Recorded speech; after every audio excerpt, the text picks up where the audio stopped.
If you have a copy of God's Word, let me invite you to open up to 1 Peter chapter 2. We're going to continue in this series on 1 Peter.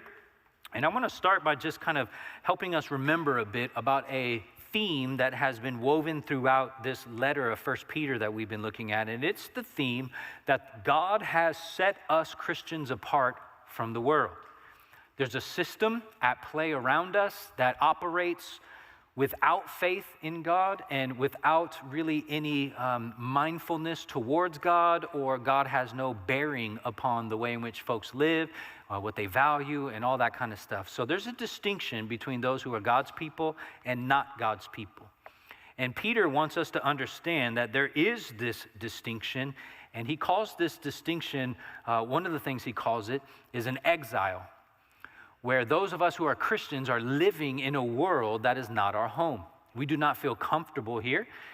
The world in which we live in is quite different and contrary in many ways to the ways that God would command us to live. So there's a difference of morality, there's a difference of values, there's just a different way of life. And so we are referred to as Christians, we are referred to as exiles. We live in a land that is really not our home. Our home is a heavenly dwelling, a heavenly home, and the place in which God is going to make all things new again, a place that is free of all sin and evil, a place where there is life everlasting and joy unspeakable. We are exiles, we are Christians, we have a new identity. When you have a new identity and you live according to God's commands, you will feel like an outsider. And whether that is just because you're trying to be obedient to God, or it is because the world in which you live reminds you of how different you are, you will feel like an outsider. You will feel that there's tension. You will feel like you're not at home here.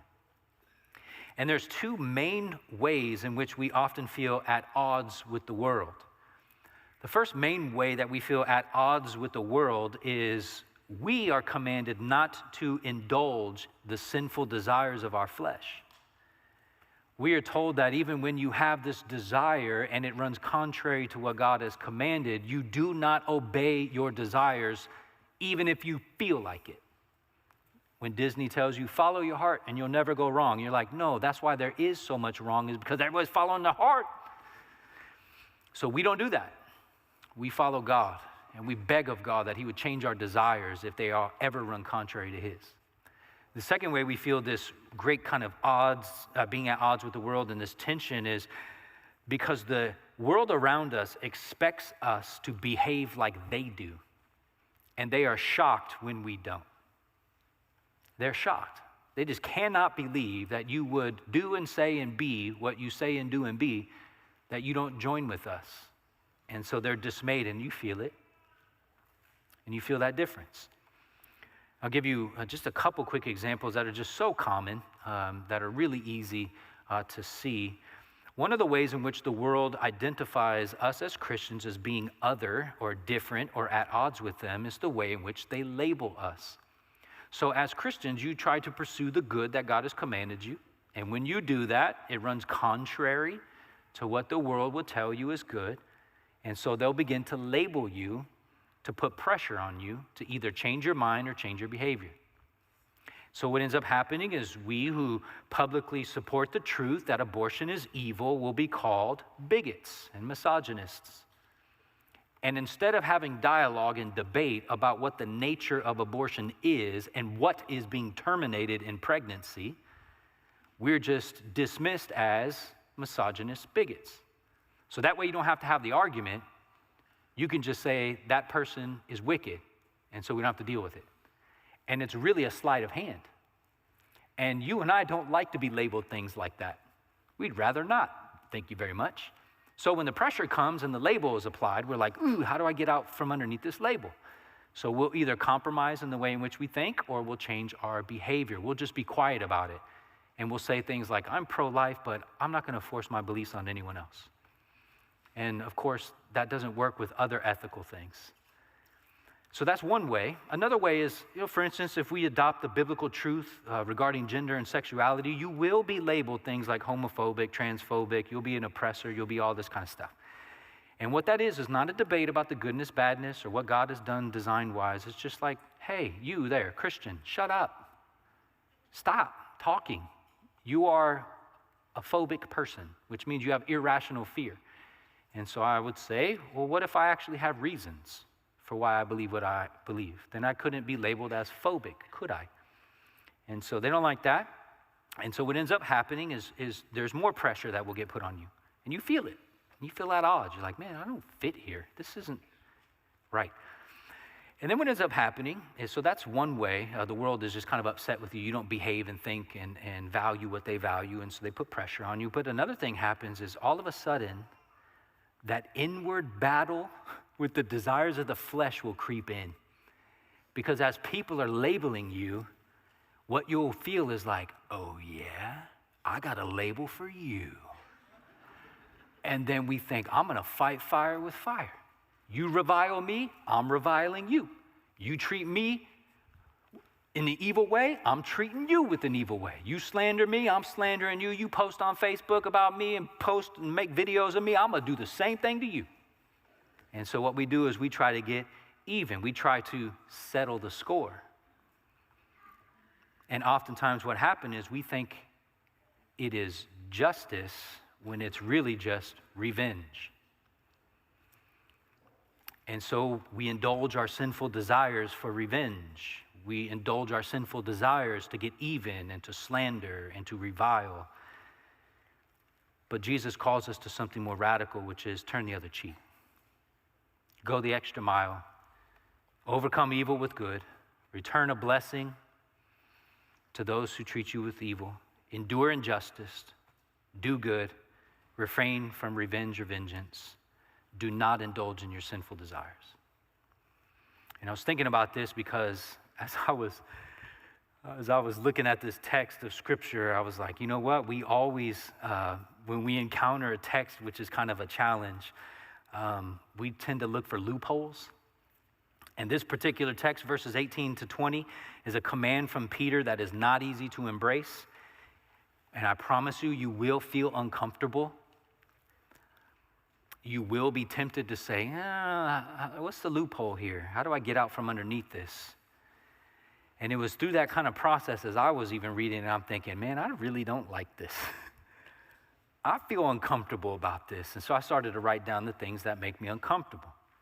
And then I started to realize, and I felt like the Lord just kind of reminded me of this particularly important text from Matthew chapter 7, verse 14, where Jesus himself says, the gate is narrow and the way is hard that leads to life. And those who find it are few.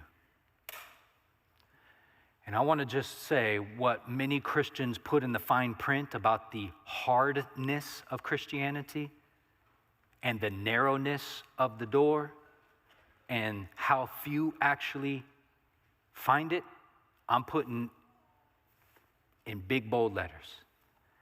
This is incredibly hard, incredibly difficult, and in many ways uncomfortable.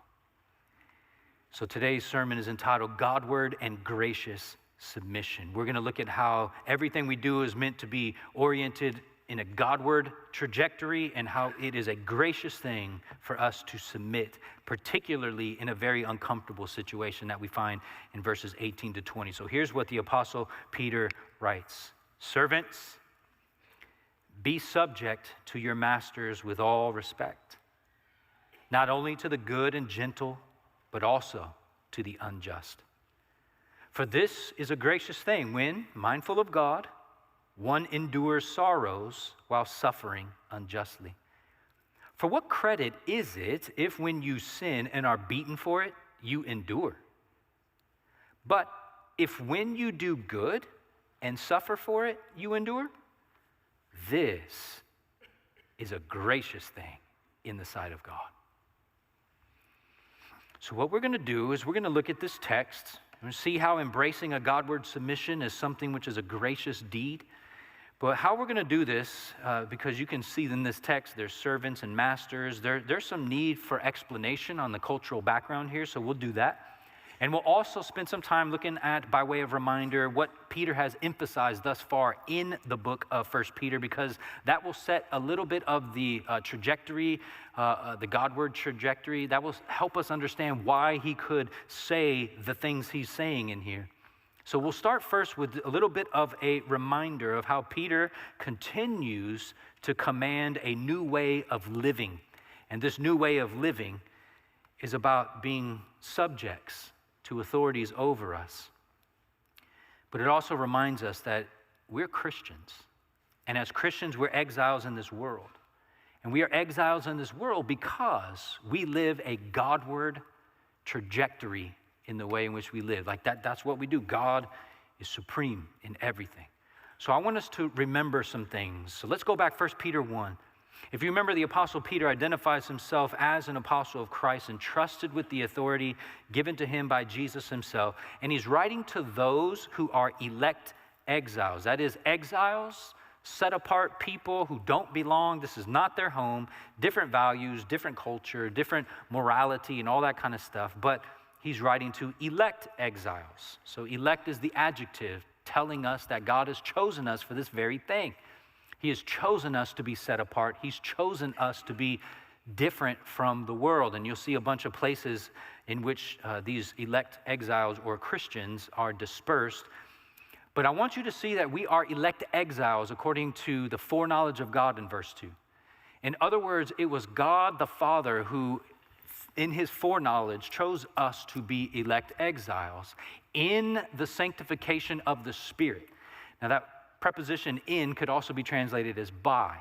And so what it's telling us is that the Spirit of God is the one sanctifying us who have been chosen to be elect exiles. And then you'll see the purpose statement is for obedience to Jesus Christ and for the sprinkling of his blood. So that tells us that God has chosen us, according to his foreknowledge, that we would be sanctified by the Spirit so that we can be obedient to Jesus. That's his plan.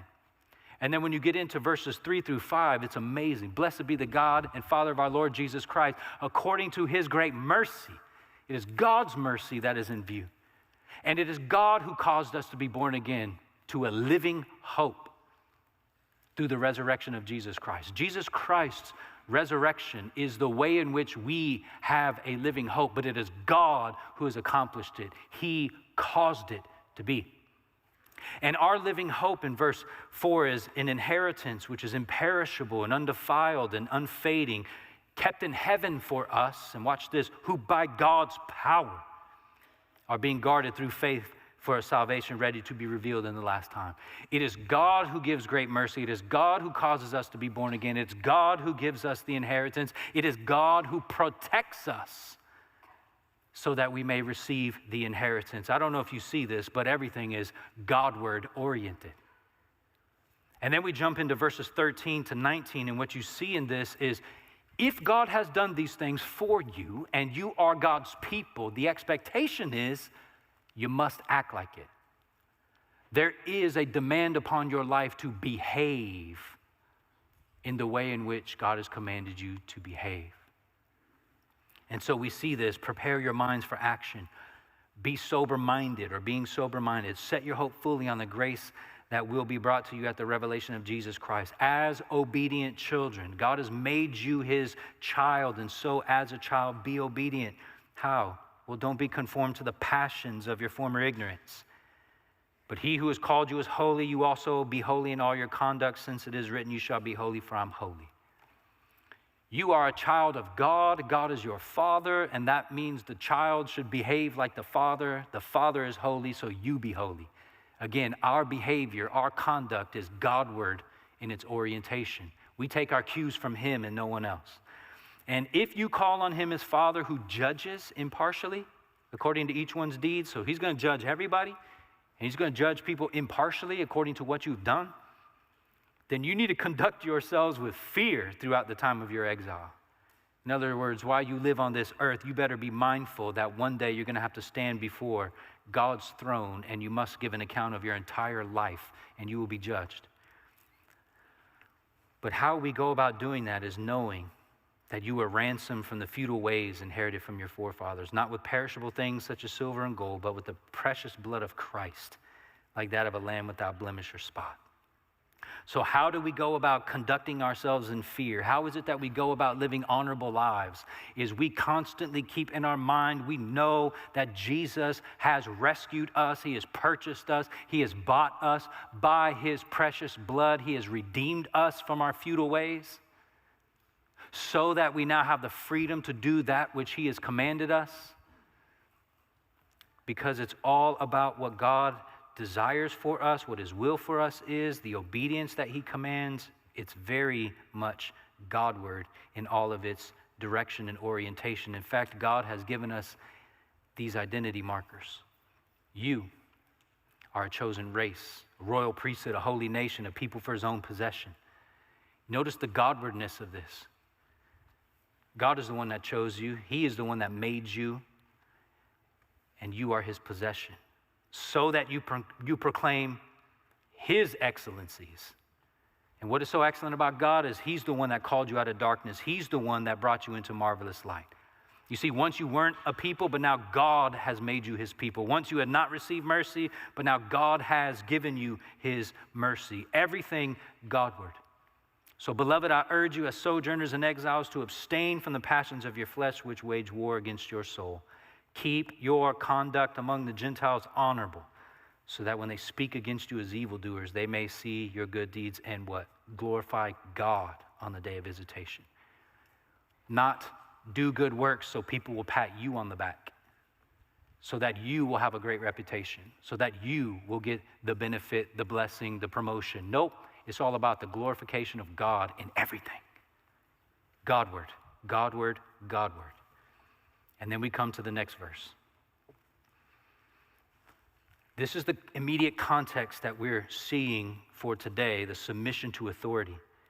And I want you to see how Godward it is. Remember last week, or last couple weeks?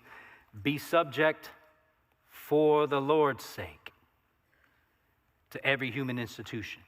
It's not about what you want or what you feel. It's about the Lord's sake. It's oriented towards him. For this is the will of God, that by doing good you should put to silence the ignorance of foolish people. In other words, I just want to do your will, God. And what is your will? That I need to continue to do good. Verse 16, live as people who are free, not using your freedom as a cover-up for evil, but living as servants of God. So I do it for God's sake. I want to obey his will because I'm his servant. And then we jump to our text for today. For this is a gracious thing when mindful of God, one endures sorrows while suffering unjustly. For what credit is it if when you sin and are beaten for it, you endure? But if when you do good and suffer for it, you endure, this is a gracious thing in the sight of God. I seek to please him. That's my priority. Him I seek to please.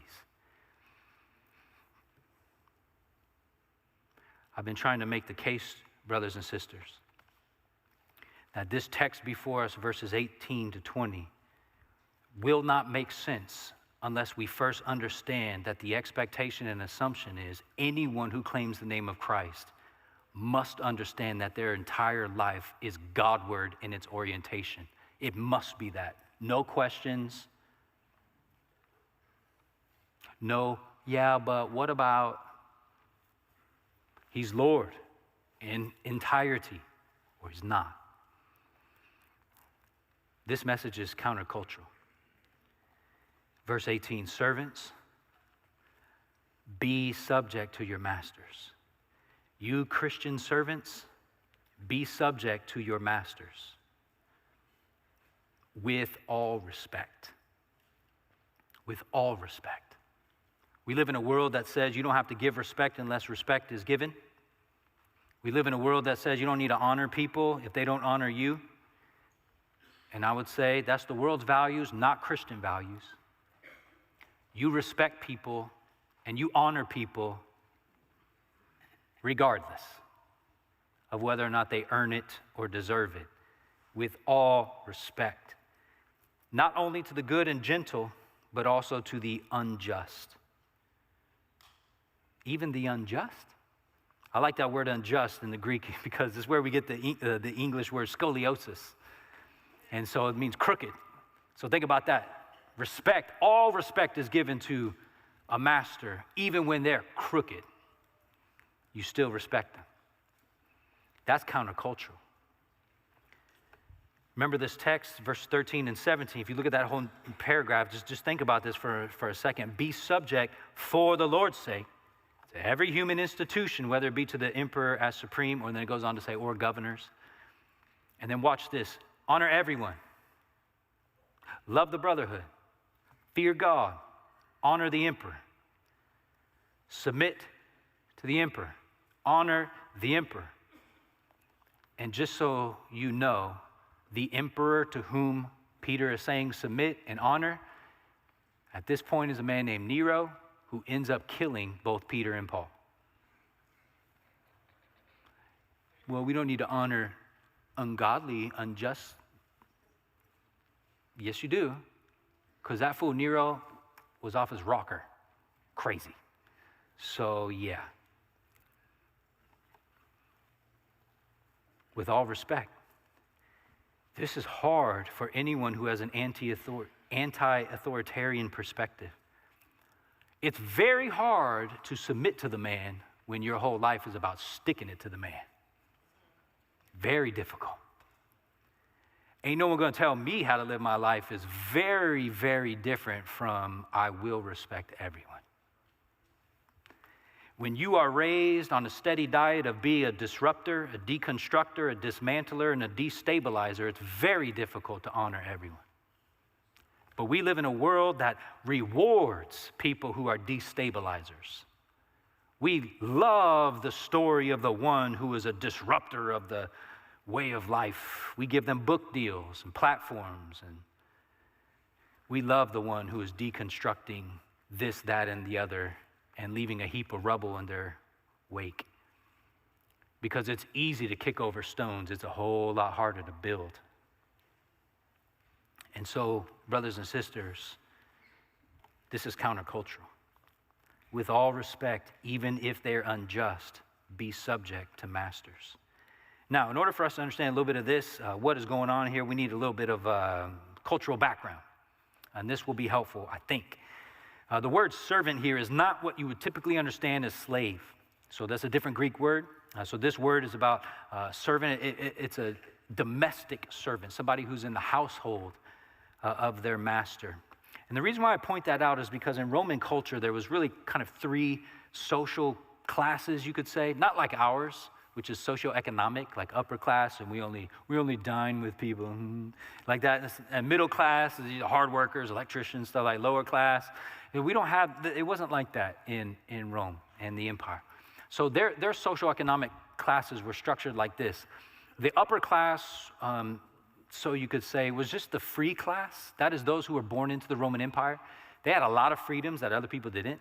And so they got to have some luxuries and some privileges that wasn't available to everybody. So that's kind of that class. Another class is called the freedmen class. And those are the folks who weren't born as citizens into the Roman Empire, but earned their freedom. They could earn it through military service. They could earn it through purchasing it. They could earn it by somehow somebody bestowing it on them. It's kind of think of like England knighthood, where somebody, William Wallace, and we knight you, things like that, where you can just earn it somehow. And then the other class, the third class, is the servant class. Servant class is typically defined as those who are serving the other classes. And a lot of times the servant class was men who had been conquered in war, in battle, and they were conscripted to be in the army, the military, and they would serve in that capacity. There would be men who would be tasked with doing manual labor and things like that. But then also in the servant class are the domestic servants. And so that would be a lot of people who would be attached to a household. And in many ways, these servants, during the course of their service, would adopt that family's name, and they would stay closely connected to that family because they were given so much responsibility. Domestic servants were most often very well educated.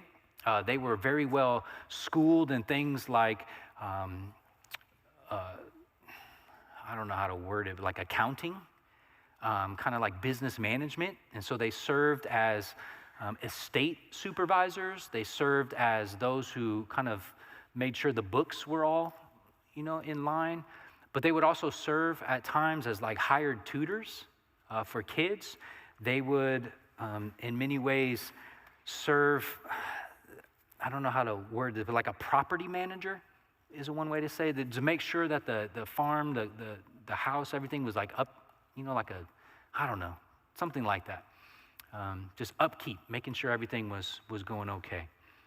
And so this word servant has that servant category in mind of a domestic servant who's involved with a lot of responsibility in order to do the things that needed to be done around the home to which they are serving.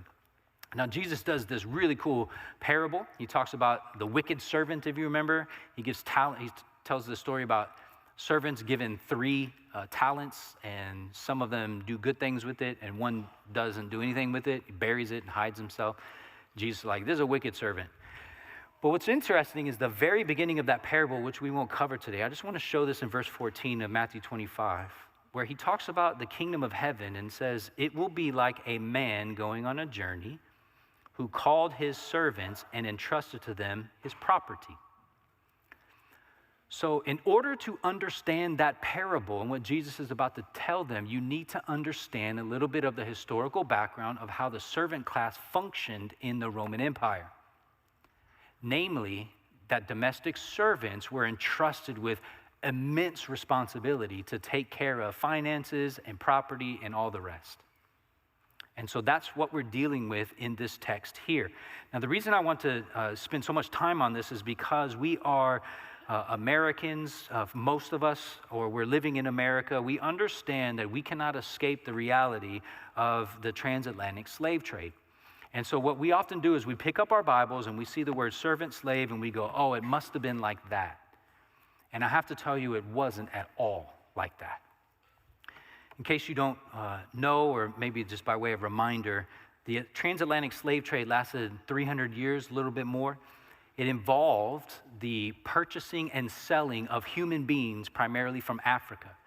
And most of the time, it was tribal leaders and others in Africa who were taking people from neighboring tribes, and they would kidnap them and sell them to Europeans who then transported them across the Atlantic, primarily to Brazil, also to the Caribbean islands, and then to North America. And so that lasted about 300-something years. There's about 70 million descendants from the transatlantic slave trade who are alive in the world today. That's astounding. It is a horrific, if you've ever read about it, understand the conditions of what happened and how even the transatlantic, the Middle Passage as it's called, how that all happened is horrific. It's hard to read. It's disturbing in ways you can't even describe. It's just an evil that we cannot even fathom, really. It's horrible. There's also the trans-Saharan slave trade, which not as many people know about, but the trans-Saharan slave trade is also called the Muslim Arab slave trade, and it lasted about 1,300 years. It started in the middle of the 7th century AD, so the mid-600s, where there was an agreement made between some of the sultans and some of the religious leaders in the Middle East, agreed with a Sudanese leader in modern-day Sudan and Darfur area, that they would supply a certain level of slaves to the Middle East. And so that started in about the mid-600s. And it continued for 1,300-ish years in an official capacity all the way until the fall of the Ottoman Empire at the end of World War I. And so 1,300 years involving about 17 million Africans that were taken from their homeland to the Middle East and other Arab Muslim countries. Now what's interesting is there are very little descendants from that slave trade alive in the world today. Why? Because the trans-Saharan slave trade practiced forced castration of all male slaves.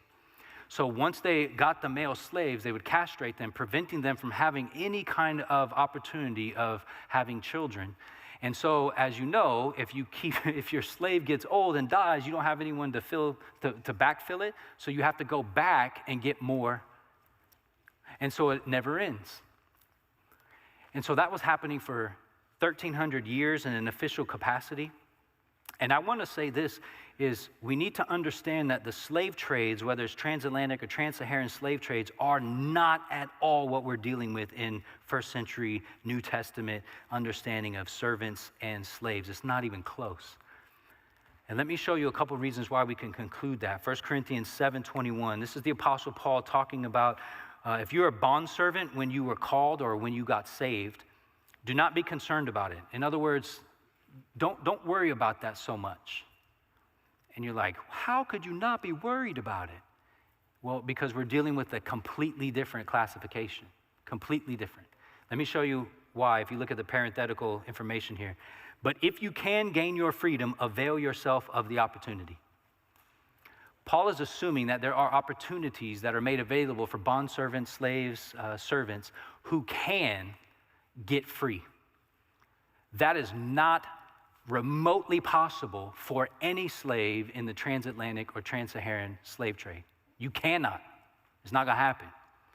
But it can in this because it's different. If you look in verse 24 of 1 Corinthians, he actually says, do not become bondservants of any man.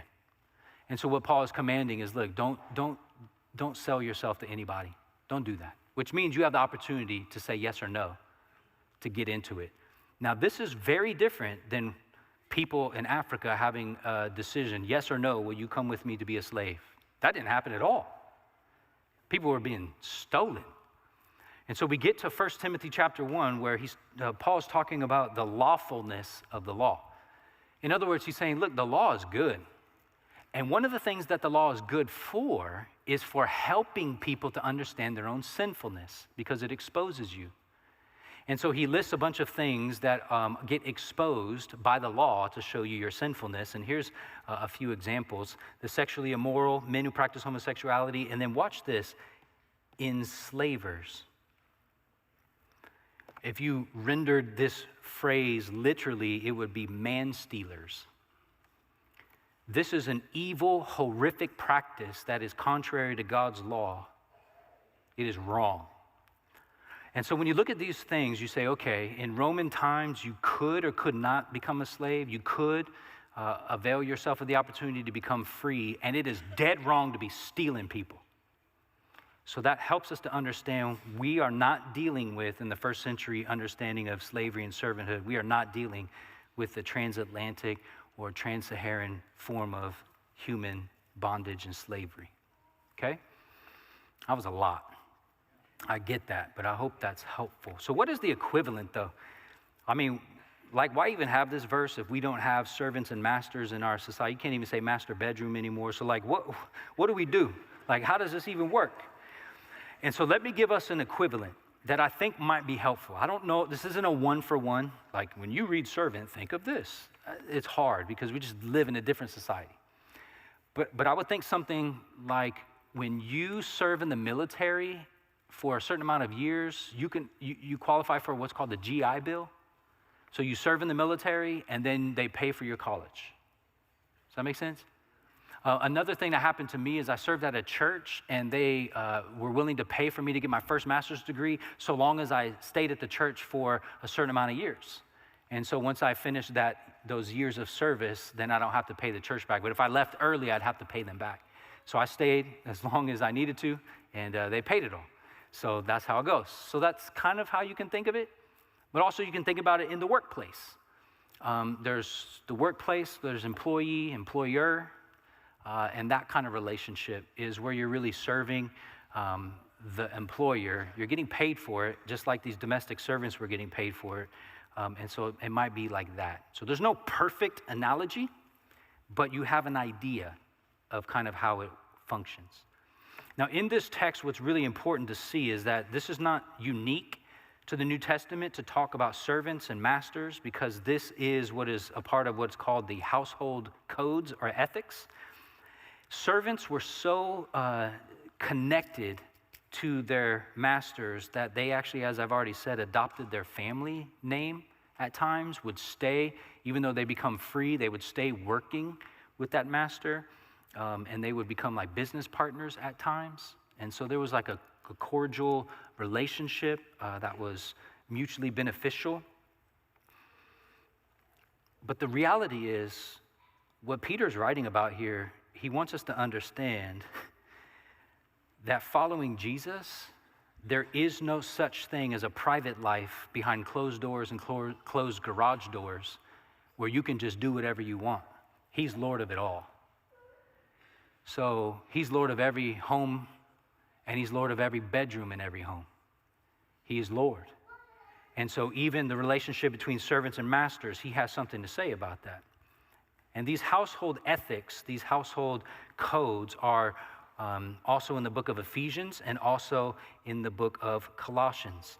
And I want to show you real quickly some of the household people to whom he's addressing. And so we have this, we're just going to look at the people. We're not going to look at the content. So in Ephesians 5:22, wives he's addressing. And then we have husbands in verse 25, and that continues all the way down there and also all the way down there. Husbands, you got a lot. Children, but not only children, but fathers. And then we see bondservants. And then you jump to masters. Now, if you notice in all of this, is very similar, not identical, but very similar to Peter. Because Peter talks to wives in chapter 3, verse 1. He talks to husbands, chapter 3, verse 7. He's talking about slaves or servants here in verse 18. So these household codes, these household ethics, it's a way in which the New Testament tells us it matters how you live your personal, private life. It matters.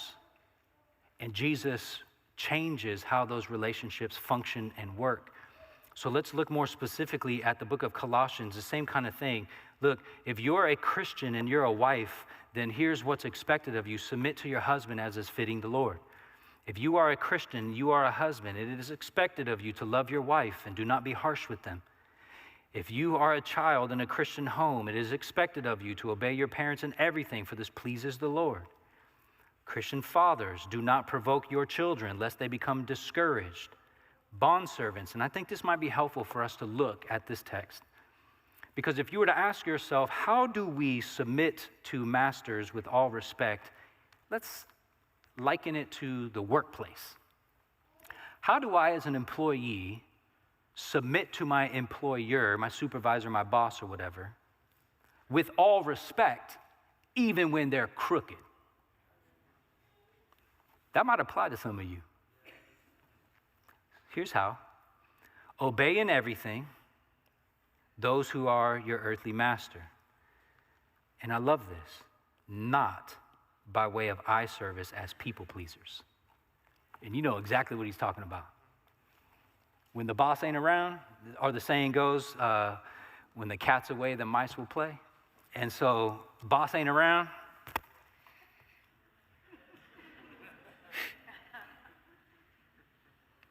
Oh. You know what I mean? You know it because you've done it. You've done it.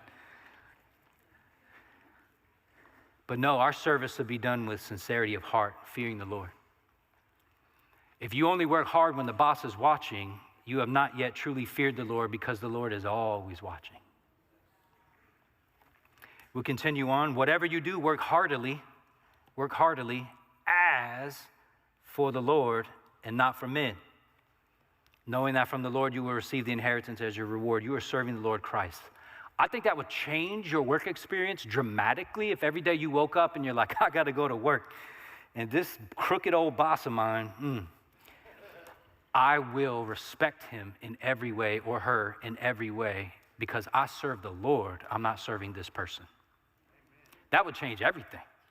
You would be doing it for a new purpose. You would have a new aim, a new objective. But then there's also this. Let's say if you're here in the room and you are an employer, treat your bondservants justly and fairly, knowing that you have a master in heaven. So it's that same kind of fear. Is you will have to give an account, because there is a master who is over all, God, and you will have to give an account. So what Peter, I think, is doing what Paul is doing. He's telling the Christians there is no place in your private life where the Bible or Jesus is or should be, unwelcomed. He's come to turn your life inside out and upside down. And this happens even in your own home. But what is the reason to do this? What is the reason Peter gives for being subject to masters with all respect, even when they're crooked? It comes in verse 19 and 20. Or because, here's the reason why, this is a gracious thing. When mindful of God, one endures sorrows while suffering unjustly. For what credit is it if when you sin and are beaten for it, you endure? But if when you do good and suffer for it and you endure, this is a gracious thing in the sight of God. If we apply this to the workplace, it would be something like, why should I submit to employer, boss with all respect, even though they're crooked, even though they might make my life miserable and they treat me unjustly?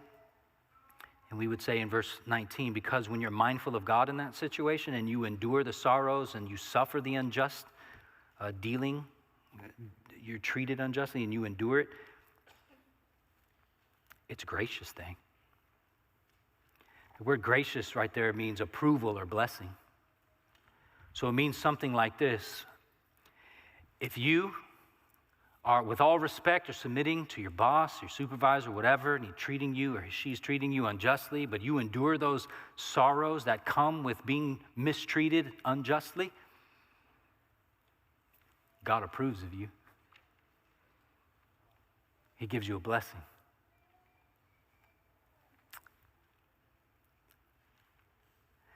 But you have to be mindful of God.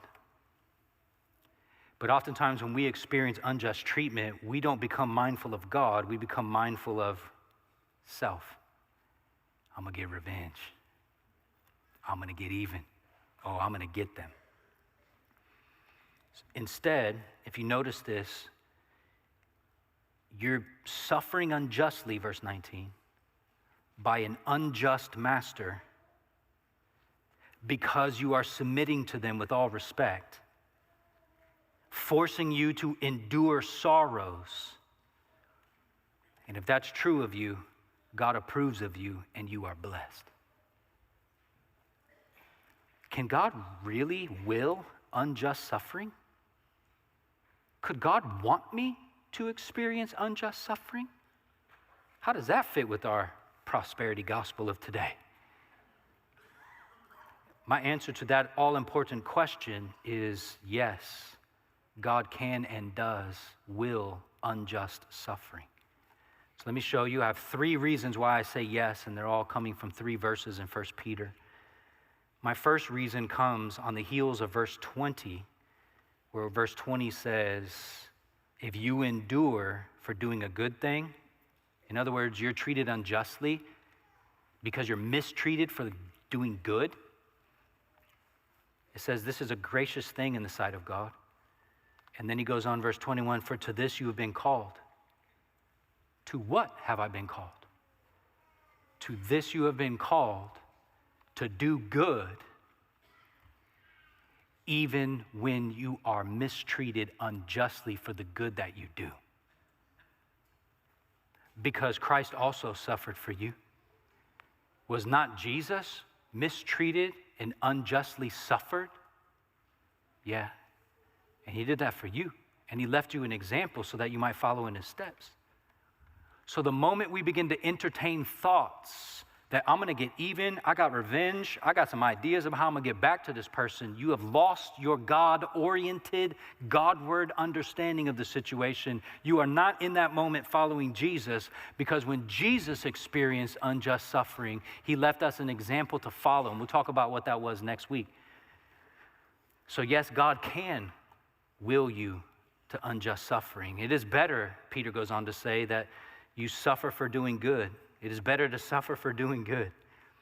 That is, it's better for you to suffer unjustly because of the good you do, if that is God's will, which means it can be. So it's better for you to suffer for doing good than it is for you to suffer for doing evil. If you steal from your company and get busted, and you're like, man, this is hard, and you start weeping, and people are like, I'm so sorry, and you're like, yeah, but notice how I'm enduring this, and you're like, yeah, that's great. No, you're a thief. and you are experiencing the just fruit of your behavior. And there's no grace in the sense of blessing for you in that. You're a thief. But if you are in the workplace and because of your good behavior you are mistreated unjustly and you endure it, blessed are you. Good job. That's what Jesus did. Therefore, let those of us who suffer according to God's will entrust their souls to a faithful Creator while doing good. So if the Lord wills for you to suffer unjust treatment in the workplace, for instance, entrust yourself to God and keep doing good. How might this work? There's folks in our church who I can say I've sat with, and we've wept together because of how hard this is. But we have people in our church, brothers and sisters, who, because they refused to use the preferred pronouns of their fellow employees, they were let go. That's a deep sorrow. No more income. What am I going to do? We have people in our church who refused to enter into the anti-racism HR curricula that is so antithetical to Christianity, it's mind-blowing. And they say, I can't do this. And they're like, if you can't do it, then you can't be employed here. Like, okay. And they stood their ground, and they pursued the good that they're called to, and they would not waver from the truth. And because of that, they were treated unjustly because they were pursuing the good. And they have sorrow. But God approves of them and blesses them so long as they endure. So yes, God can call you to that. He can call you to suffer unjustly. Okay, what about justice though? Will it ever be served? I mean, this person treated me like this. If I don't do something about it, who's going to do something? And I would say, don't worry about that scoliosis boss of yours, crooked and unjust as they may be. You don't need to worry about that. Justice will be served. And it should not be by you. Let me show you, brothers and sisters, 2 Corinthians 5, for we must all, every single one of us without exception, we all will appear before the judgment seat of Christ, so that each one of us may receive what is due for what he has done in the body, whether good or evil. Now, that is an uncomfortable reality that people don't want to believe, but it's irrelevant whether you want to believe it, it is true. Every human being will stand naked before God and must give an account of everything they have done, whether good or evil. And the definition of good and evil won't be yours, it'll be God's. And you'll have to give an account. Every one of us. And you can't claim to associate with someone or something as some sort of way to get out from underneath God's condemnation. You can't be like, well, the only reason I did that is because my mom didn't buy me a pony when I was 8. No, there's none of that. You will bear the responsibility for yourself, and you can't scapegoat another. It's you and God alone. Boom. Or as Ecclesiastes 12 says, for God will bring every deed into judgment with every secret thing, whether good or evil. Brothers and sisters, every deleted email that you try to hide, every deleted text you try to hide, every deleted website you visited that you try to hide will one day be made known. And all of it. The only way for you to have a clear conscience about these things is to do as much good as humanly possible, so you don't have to worry about it. But if that's true for you, it's true for those who treat you unjustly as well. They will have to give an account. And God will be the one doing the accounting. And so you don't need to worry about it. Because he said, beloved, never avenge yourself. Leave it to the wrath of God, for it is written, vengeance is mine, I will repay, says the Lord. Hey, you've been treated unjustly? It's okay. Take a deep breath. Acknowledge the pain. Acknowledge the sorrow, but entrust it to God and keep doing good. Let it go. The worst thing that you can do as a Christian when you've been treated unjustly is, number one, ruminate, where you're just reliving the thing over and over, and then they said this, and then they did this, and every time you relive it, you just get more angry. And then you develop a plan of getting even. Oh man, I'm gonna put them on blast. Going on social media, I'm telling everybody. And then you embellish, you make some things up, start lying about stuff, slander some things. Pretty soon you're just caught up in all of this stuff and you have no way out. And I would say the amount of weight that is upon you in seeking revenge out of bitterness in the name of justice is going to wipe you out. Instead, unburden yourself, give it to the Lord who is faithful and just, and let him do what he said he's going to do. And then find a hammock and take a nap. You're okay. The Lord will fight for you. The Lord will avenge. The Lord says, I will repay. So you can have a nap. You can be off. God is always on. And you can just trust him. He's good. You'll be all right. You see, there's a blessing for those who do good and endure suffering. But there is no credit to those who suffer because of their own sin. Look at this in verse 20. What credit is it if when you sin and you're beaten for it, you endure? Like, aren't I enduring this punishment well? You shouldn't have been punished in the first place, you knucklehead. If you get fired for stealing, like I said, or because you're repeatedly late to work, or you're lazy on the job, and you're confronted, and you feel offended by the confrontation, no blessing for you. Stop being lazy. Show up on time. Do the work. But there is a blessing for those who endure suffering because of their good lives.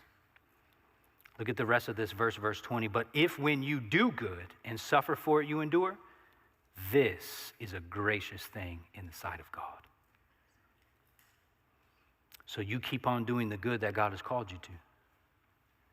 You keep a clear conscience and you are mindful of God at all times, and you, with all respect, are doing the good, and you just keep pressing on and you trust the Lord to bring it out, whatever needs to be brought out,